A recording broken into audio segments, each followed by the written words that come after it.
আমরা অনেক সময় দিনই মাহফিলের মধ্যে এসব কথাগুলো আলোচনা করি না, সঙ্গত কারণেই করি না।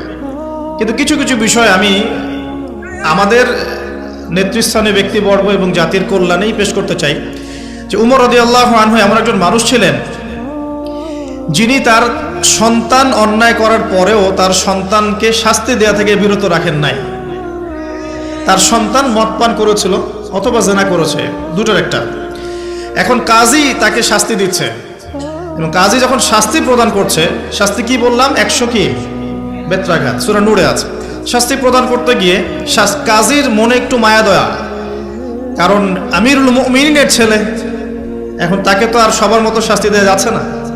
তিনি আস্তে আস্তে আঘাত করছেন।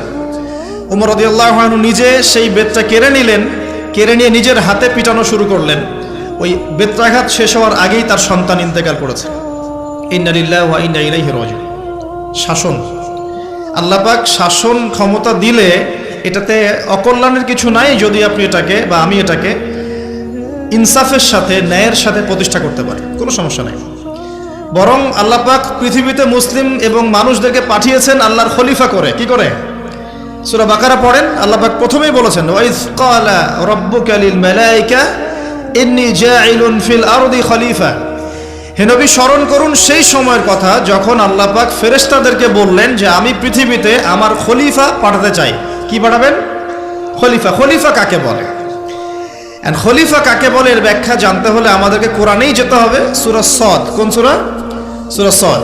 আল্লাহ পাক আদম আলাইহিস সালামকেও খলিফা বলেছেন, আরো একজন নবীকেও খলিফা বলেছেন। সেই নবীর নাম কি বলতে পারবেন কেউ? দাউদ আলাইহিস সালাম। কি নাম? দাউদ আলাইহিস সালাম। আর দাউদ আলাইহিস সালাম এই জেরুজালেম থেকে বিশ্ব শাসন করেছিলেন, খলিফা ছিলেন। তার ছেলে সুলাইমান আলাইহিস সালাম এই জেরুজালেম থেকেই বিশ্ব শাসন করেছেন, দুজনেই।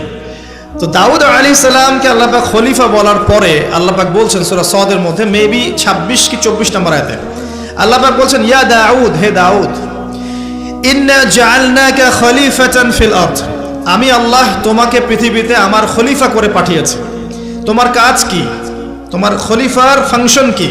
ফাহকুম বাইনান নাস বিল হক। তোমার দায়িত্ব হচ্ছে মানুষের মাঝে ন্যায়ের মানদণ্ডে বিচার ফয়সালা করবে। এটা খলিফার কাজ।